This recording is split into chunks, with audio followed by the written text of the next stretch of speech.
Olá, sejam novamente bem-vindos ao meu canal. Eu vou inaugurar uma nova sessão. A linguagem da internet seria uma nova playlist, né? Dedicada a textos de livros didáticos de filosofia. Bom, o meu objetivo com esta nova sessão é fazer com que o público do ensino médio ele tenha um contato melhor com a própria disciplina de filosofia, fazer com que ele tenha uma ideia mais clara do que seja filosofia, mas esses vídeos também, no meu modo de ver, servem também para o público mais amplo que não teve acesso, por exemplo, à filosofia no ensino médio e também não teve acesso nas suas respectivas faculdades da disciplina de filosofia. Então, ele procura, de uma certa forma, contribuir para sanar esta lacuna na formação que as pessoas têm em humanidades, né? Notadamente essa lacuna da filosofia, que ficou por mais de 20 anos ausente da grade curricular. Então, o livro que eu vou abordar hoje seria o capítulo 1, que define basicamente o que é filosofia. Esse livro aqui, do Silvio Galo, ele se chama Filosofia, Experiências do Pensamento. Então, se nós folhearmos um pouco o sumário, né, e dando uma informação bem óbvia, é no sumário que nós encontramos o quê?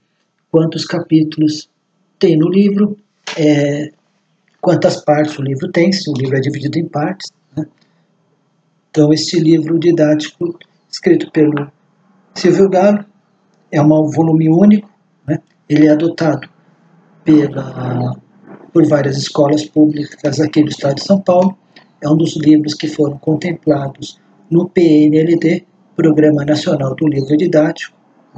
Trata-se de um bom livro, um bom manual de filosofia, um bom livro didático de filosofia, escrito pelo Silvio Galo, que é um pesquisador muito competente. Ele é professor da Unicamp, né?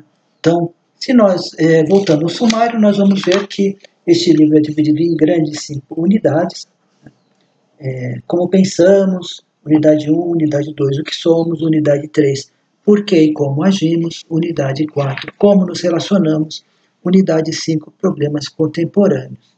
Cada unidade corresponde a uma grande divisão da filosofia que é feita a partir da cabeça do Silvio Galo.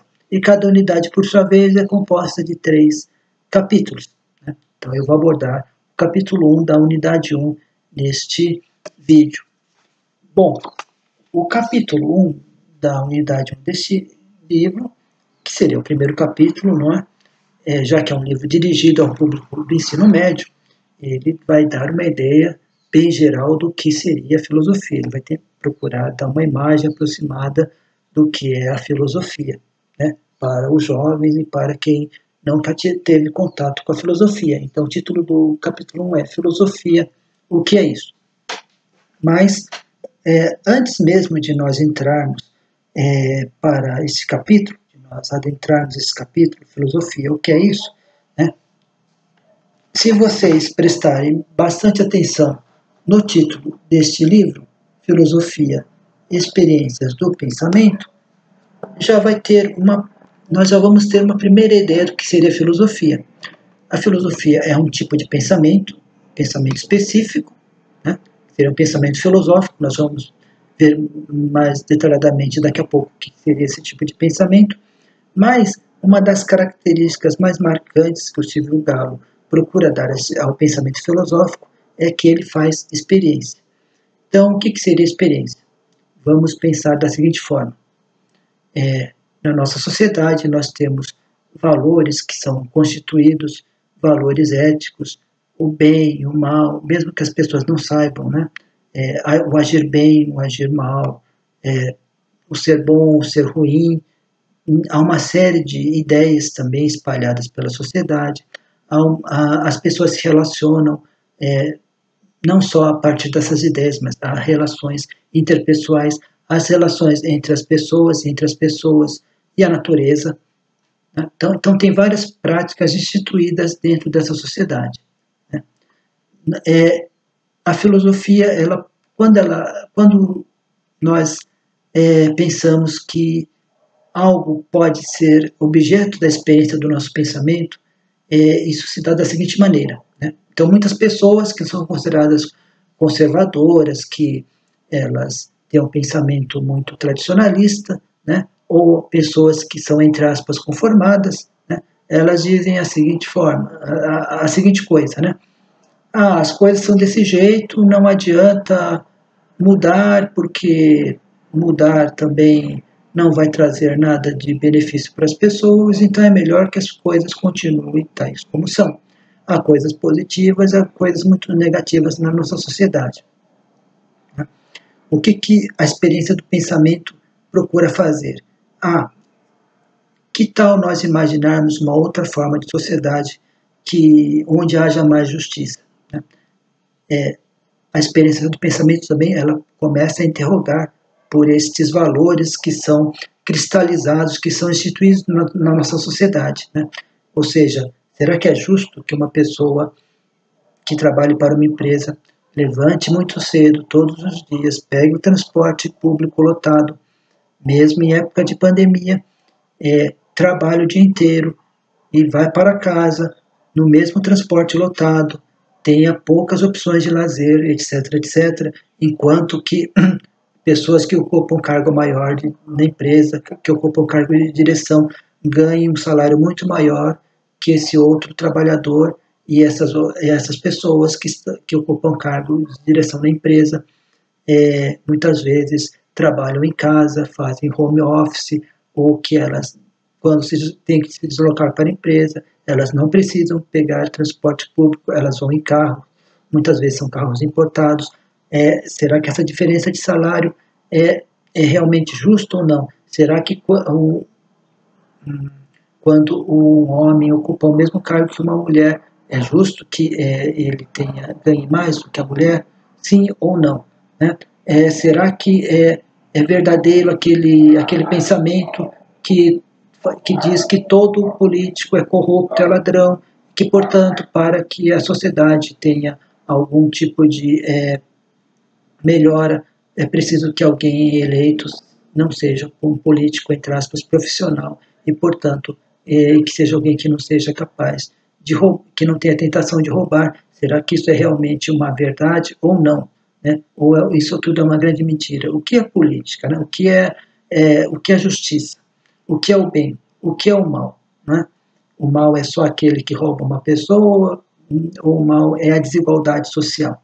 Então, tudo isso são experiências do pensamento. Por quê? Porque nós estamos deslocando o nosso pensamento do que é considerado como correto, como o instituído, como o normal, para um outro tipo de pensamento. Nós imaginamos outros mundos possíveis, outras hipóteses possíveis. Será que essa sociedade na qual nós vivemos, muitas vezes de forma muito precária, será que não é possível organizar outros tipos de sociedade em que haja mais justiça e mais igualdade social, né? E, por sua vez, o que significa igualdade social? Todo mundo ganhar exatamente a mesma coisa ou significa um outro tipo de igualdade? Então, todo esse movimento que o pensamento se impõe a si mesmo é um movimento que o Silvio Galo procura identificar como o movimento do pensamento experimental. Ele faz experiências, ele imagina outras hipóteses possíveis, ele simplesmente não se conforma com a explicação que lhe foi passada, né? Inclusive, muitas vezes, nem a explicação. É uma simples imposição de uma visão de mundo. A sociedade é assim e não tem como mudar, o mundo é assim e não tem como mudar, as relações muitas vezes destrutivas do homem com a natureza, o homem destruindo a natureza para conseguir um pouco de bem-estar, é assim e não vai mudar, né? Então, a filosofia, a experiência do pensamento implica um questionamento a esses valores, um questionamento a essas ideias que são vigentes na nossa sociedade. Não exatamente para mudar completamente a nossa sociedade, eu simplesmente posso fazer uma experiência do pensamento, questionar determinados valores, e esses valores, no fundo, depois de realizado todo o processo do questionamento, esses valores podem estar corretos e nós vamos validar, né? Mas nós sempre temos que buscar o fundamento do pensamento, buscar o fundamento da explicação, buscar o fundamento dos valores, né? Essa busca é feita por um pensamento que faz a experiência, mas esse pensamento ele é, pelo menos no início da filosofia, exclusivamente racional. Ele se contrapõe, por exemplo, a uma narrativa mitológica. Eu vou procurar explicar as coisas, elaborar teorias a partir da razão humana, da razão e do entendimento humano. Porque, como diria um filósofo lá, um dos primeiros grandes filósofos da humanidade, né, o homem é um animal racional e político. O que significa isso? O homem é um animal político na medida em que ele não pode viver fora da sociedade. Então, ele tem que viver em sociedade. Se ele viver isolado dos outros, ele é uma besta fera. E o homem não é isso. A humanidade do homem faz com que ele tenha a necessidade de viver em sociedade. Ora, se ele está insatisfeito com uma sociedade, ele vai ou procurar modificar essa sociedade, ou vai se deslocar dessa sociedade para outra sociedade, né? A segunda característica do ser humano é que o ser humano é um animal racional. Notem bem, o homem faz parte da natureza, porém a característica que o distingue dos outros animais não é o seu corpo biológico. O animal, cada qual tem o seu corpo biológico, que difere um do outro. Cada espécie tem o seu corpo biológico, que difere um do outro. No entanto, esse corpo, o caráter diferencial, a diferença específica entre a espécie humana e as outras espécies está na razão, né? E o homem vai usar essa razão, a sua razão, o seu entendimento, para constituir explicações que são explicações racionais, em busca de resposta às grandes questões que norteiam o próprio ser humano, né? Mas como é que se dá, então, essa teoria do ser humano, né? Como é que o ser humano ele se inicia, ele inicia a filosofia, ele inicia a busca pelo conhecimento? Porque no fundo, a filosofia é a busca pelo conhecimento racional das coisas, tá? O homem inicia a busca racional pelo conhecimento das coisas a partir do espanto, do maravilhamento, seja com as relações humanas, seja em relação aos fenômenos do mundo, né? Então, o que significa isso, né? O homem surge vamos imaginar a seguinte situação: o homem surge na face da Terra. Você não tem nada que o distraia. Você não tem internet, você não tem TV, você não tem cinema, você não tem fotografia, você está solto no mundo. Você é uma das primeiras populações que habitam o planeta Terra. E você olha para o céu à noite e você vê aquela infinidade de estrelas. Você vê que os dias se sucedem à noite, né? Então você tem esse primeiro espanto, você tem esse primeiro impulso. Esse é um impulso que, segundo o mesmo Aristóteles, é um impulso natural e vai impulsionar o homem ao conhecimento. Então, naturalmente, o homem deseja conhecer as coisas.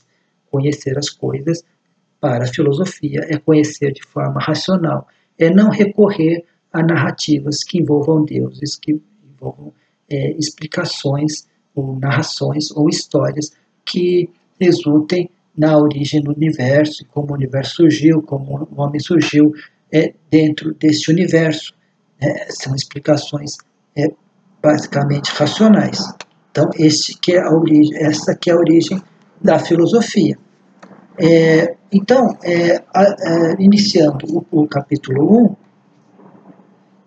ora, já deu para perceber que essa experiência do pensamento implica, em primeiro lugar, um questionamento sobre as coisas no pensamento que imagina novas possibilidades de convivência social, num pensamento que implica em novas formas de relação do homem com a natureza, e também no pensamento que implica em novas formas de conhecimento.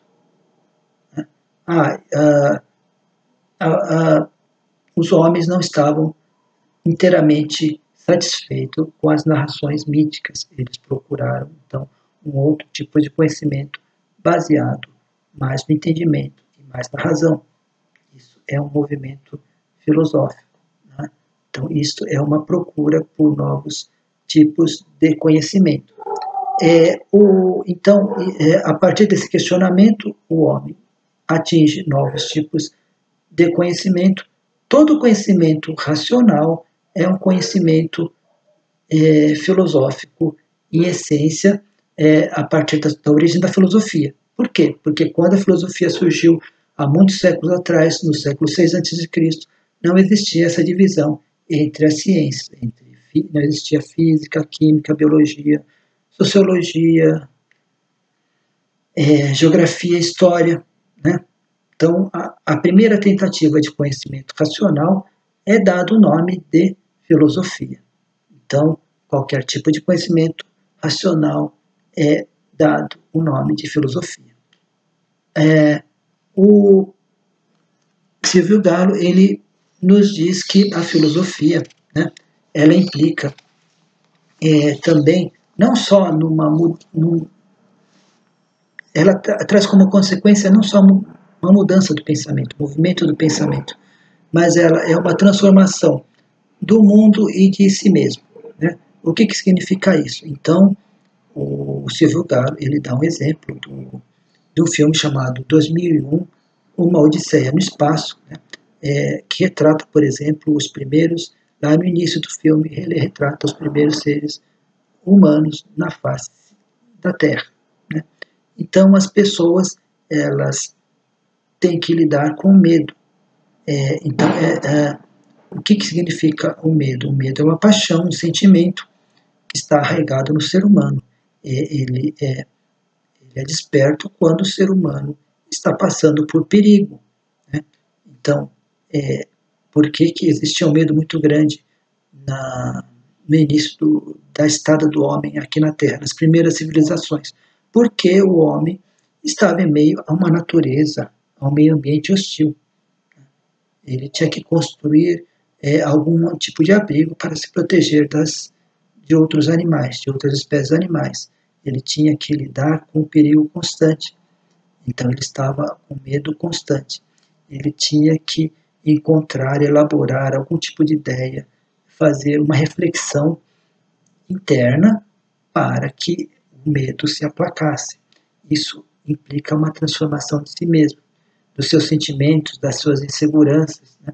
Então ele teve que também, com o pensamento racional, desenvolver a seguinte ideia. Por exemplo, é melhor que eu me reúna a outros seres humanos, que são meus semelhantes. Esses seres humanos, em teoria, não vão me atacar. E qual que é a grande finalidade dessas primeiras sociedades, dessas primeiras reuniões dos seres humanos? Construir abrigos, conseguir sobreviver em meio a todos esses perigos da natureza e nos defendermos dessas feras, desses outros animais que vão nos atacar e que vão tentar nos matar.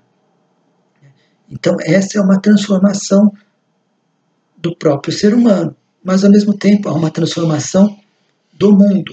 Né? Então, esse pensamento que o Silvio Galo já está apontando para a filosofia é uma transformação do mundo no seguinte sentido: eu vou constituir ou pegar ferramentas, inventar ferramentas, pegar galhos de árvores, ossos de animais muito grandes para me defender. Ora, isto já é um primeiro indício de tecnologia do ser humano. Isto é o início da tecnologia. Eu pego um pedaço de madeira que eu extraio da árvore e transformo esse pedaço de madeira numa arma que tanto pode fazer com que eu me defenda de outras espécies, quanto se eu estiver perto de um rio, por exemplo, eu posso usar como uma estaca que vai pegar um peixe. Então, pode ser um instrumento de caça, como pode ser um instrumento de ataque a outras espécies. Né? Então, esse tipo de conhecimento já dá uma ideia da dimensão que o homem, o movimento que o homem tem que fazer, e já dá uma dimensão do que seria a filosofia. Então, o homem se espanta com a natureza, ele procura explicações sobre como a natureza funciona, mas ele também procura imaginar, fazer experiência do pensamento sobre se é possível os homens se associarem entre si para se defenderem e para sobreviverem. Né? Então, que tipo de sociedade é melhor? Que tipo de organização é melhor para que ela beneficie todo mundo e não apenas um ou outro? Haverá líderes, não haverá líderes nesse grupo que irá proteger uns aos outros?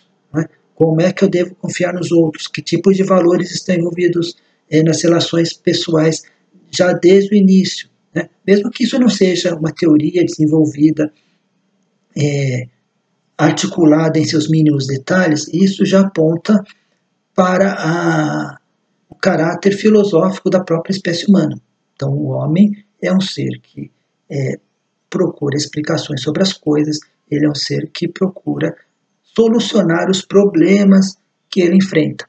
Ora, outra característica da filosofia, a filosofia, ela só é possível, as teorias filosóficas só são possíveis porque o mundo é um mundo imperfeito, porque o mundo é um mundo que tem vários problemas. Se o mundo não tivesse nenhum problema, não haveria filosofia. A filosofia apreende os problemas do mundo, transforma-os em problemas filosóficos, né? Mas para frente nós vamos ver o que seria um problema filosófico, e elabora teorias a partir desses problemas. Eu só posso conhecer uma teoria se eu conhecer o problema ao qual essa teoria está se referindo. Né? Então, seguindo um pouco mais em frente, a filosofia ela é uma palavra composta por duas outras palavras, filo e sofia. Filo significa sabedoria. E sofia significa sabedoria. E filo significa amizade ou amor. Então, filosofia, dito de outra forma, seria a amizade ou amor, a sabedoria. Eu não me aproprio da sabedoria de forma autoritária. Eu não sou o dono da verdade. Eu, sendo filósofo, eu procuro me aproximar da sabedoria e procuro apreendê-la e compartilhá-la com os outros. Né? E talvez a verdade absoluta seja algo impossível do ser humano alcançar. Né? Então, eu não sou o dono da verdade, eu não sou o dono da sabedoria, mas eu procuro ser o amigo da sabedoria. Né? Essa que é a origem da palavra filosofia. Né? Mas o que seria, então, sabedoria? Né? Então, segundo esse capítulo aqui do Silvio Galo, sabedoria tem dois sentidos. Você procurar obter a sabedoria de algo externo, algo exterior. Eu quero conhecer como a natureza funciona, eu quero conhecer como algumas relações sociais funcionam, então isso eu vou adquirindo a sabedoria desse mundo exterior. E tem uma sabedoria que é o desenvolvimento interno nosso. Como eu me tornar uma pessoa melhor, como eu me tornar uma pessoa mais equilibrada, por exemplo, como eu me tornar uma pessoa que seja corajosa, que não tenha tanto medo das coisas, que possa confiar mais em outras pessoas, né? Como eu lido melhor com as minhas frustrações. Isso é um outro tipo de sabedoria. Evidentemente que há uma terceira via da sabedoria, que é a junção dessas duas sabedorias que eu já citei, que eu acabei de citar. Essa terceira via é algo mais ou menos evidente. Quando eu me aproprio de algo exterior, quando eu conheço algo exterior, mesmo que não tenha a ver diretamente com as minhas emoções, eu me transformo. Pode ser ou numa pessoa melhor ou numa pessoa pior. Né? Eu vou conhecer algum tema de física, um tema de biologia, muitas vezes aquilo me toca e me transforma numa pessoa, muitas vezes melhor, né? Não só pelo tema em si, mas porque eu sou tocado por aquele tema. Então aqui há uma sabedoria, há uma terceira sabedoria, que é uma mistura da sabedoria interna com a sabedoria externa, né? Quando eu me torno mais confiante em mim mesmo, quando eu percebo que eu tenho um grande potencial para as coisas, eu posso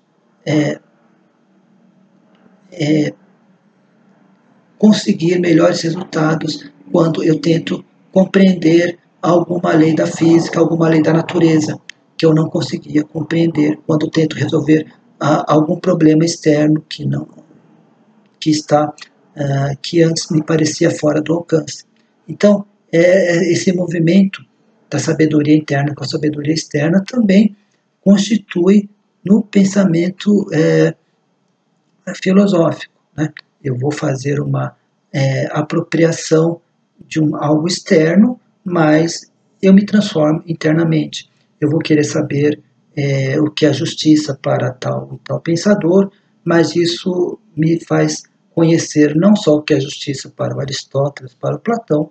Eu percebo que essa definição de justiça, essas ideias de justiça, dizem respeito a mim mesmo e podem me fazer uma pessoa melhor e me relacionar melhor comigo mesmo. Então, é uma dupla transformação. É uma transformação do conhecimento, né, vamos dizer assim, científico, é uma transformação de mim comigo mesmo, como conhece-te a ti mesmo, que o Sócrates dizia. Bom,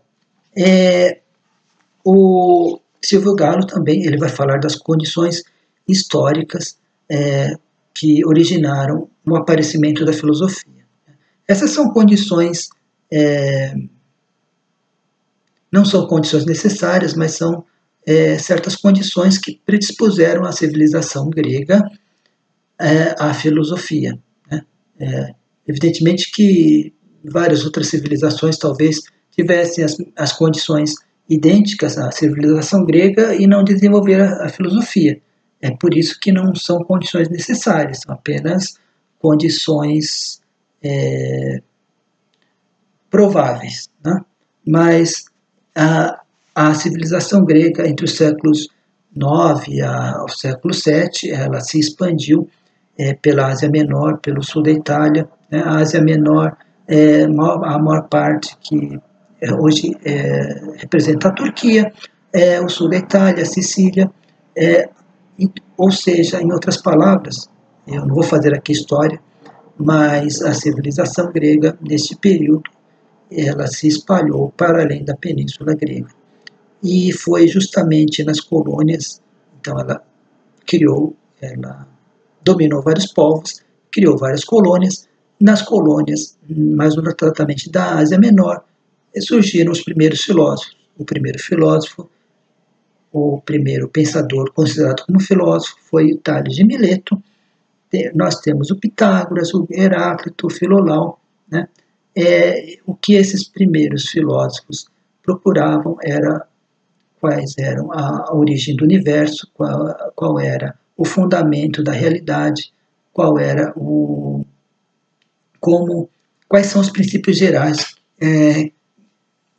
que governam o funcionamento da natureza. Então, era uma preocupação exclusivamente cosmológica. O que significa isso? Cosmos é o universo. E logia é uma explicação racional das coisas, significa razão, dizer, falar racionalmente, pensar racionalmente. Então, é uma explicação racional para o cosmos, o universo, né? Então,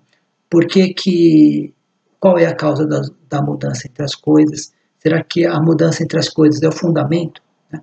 Qual é a substância primeira do universo, né? Qual a substância fundamental do universo? É o fogo, a água, né? Então, vários deles especulavam sobre a origem do universo, como ocorre a transformação a transformação na natureza é uma transformação entre os opostos, o que motiva, o que impulsiona essa transformação e, ao mesmo tempo, o que impulsiona, o que motiva também uma certa regularidade na natureza. Por exemplo, no verão os dias são mais longos, no inverno os dias são menos longos, no verão há uma temperatura X, no inverno há uma temperatura Y,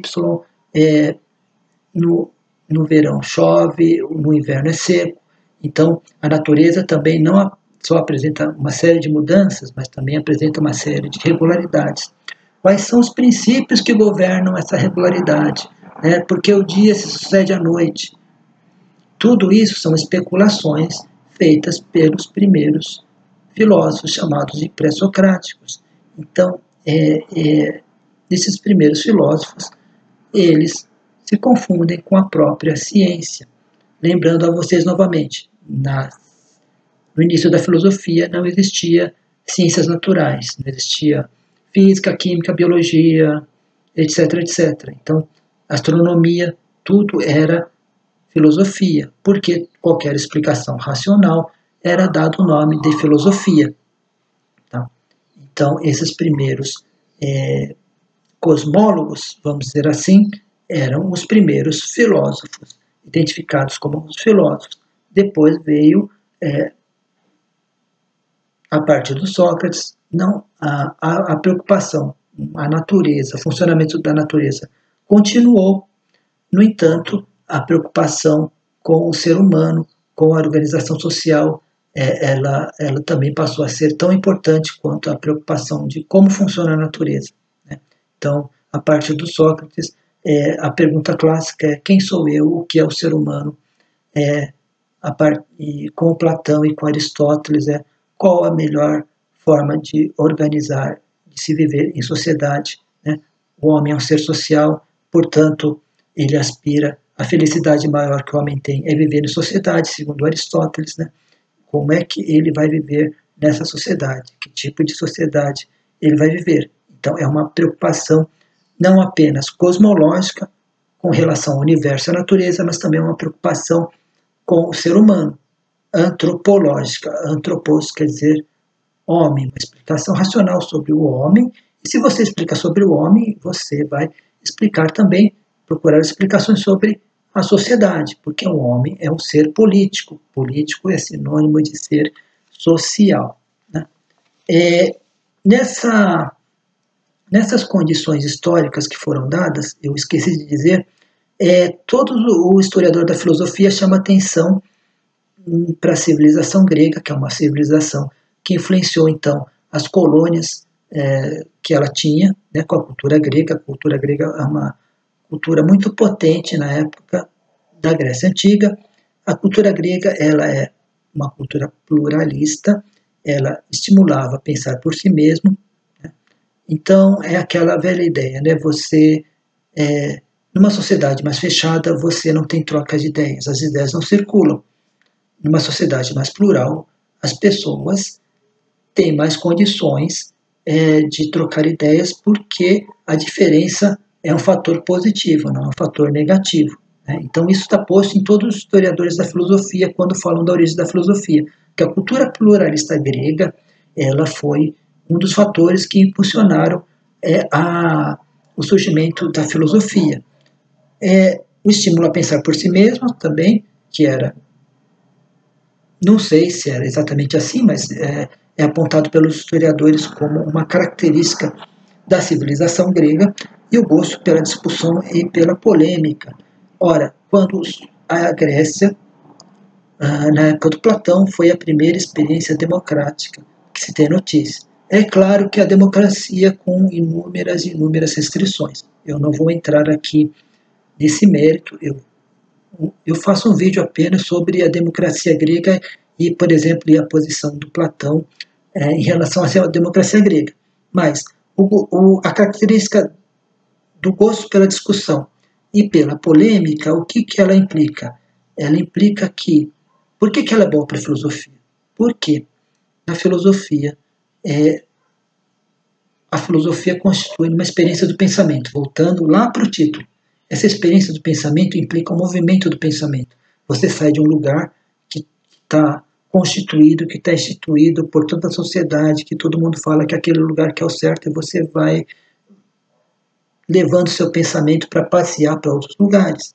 Ora, se você está sozinho, se você começa a refletir sozinho, você pode dialogar com o livro, você pode pegar no livro de filosofia e dialogar. Só que se você está entre os seus iguais, você vai iniciar um processo de discussão, de troca de ideias, de troca de opiniões, e a partir daí elevar o seu pensamento. Você só pode elevar o seu pensamento, tornar o seu pensamento mais refinado, mais reflexivo, mais crítico até, se você entra no processo de discussão. Vejam bem, discussão não é o que nós assistimos hoje em dia como um simples bate-boca. A discussão ela é feita de uma forma mais elevada. Numa discussão, num debate público, vamos dizer assim, não está em jogo, ou pelo menos o ideal não deveria ser de quem vai vencer esse debate. Não haveria vencedor nem vencido.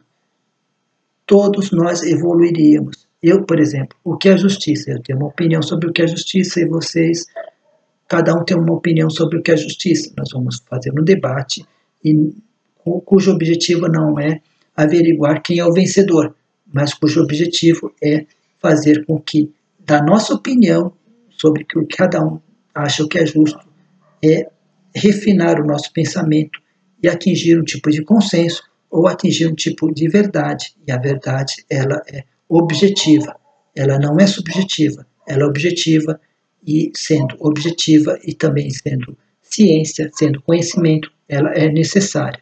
É uma explicação necessária, que não diz respeito a um caso e não a outro. Então ela é universal, e ela é uma explicação necessária, ela não é uma explicação também provável, nem intuitivamente boa para algum caso, intuitivamente ruim para outro caso. Né? Então, daí tem a última questão que eu gostaria de chamar a atenção de vocês. A filosofia ela faz uma distinção muito radical entre dois conceitos, entre a opinião e o conhecimento. A opinião, para o grego, era a doxa, é uma palavra grega, doxa, e ela é o oposto da episteme, que é o conhecimento. Então você tem esses dois pares. Obviamente, não dá para partir, o homem não é um ser racional. Ele vai usar a razão para obter o conhecimento. Ele vai partir de uma base que ele tem, de uma opinião que ele tem sobre qualquer tema, sobre qualquer assunto. Vamos voltar no nosso caso, que é a justiça. Ele vai começar a dialogar com outras pessoas que têm as outras opiniões.